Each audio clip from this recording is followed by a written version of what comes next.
Jesucristo. Porque sin ti nada soy, nada podría hacer.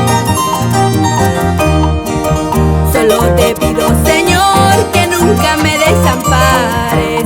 Hasta el final de mi vida yo siempre te alabaré.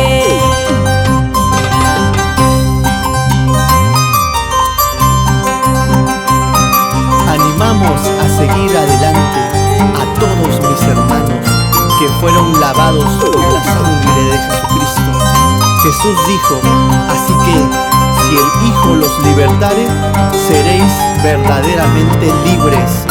Juan 8:36. Sigamos adelante como libres por la sangre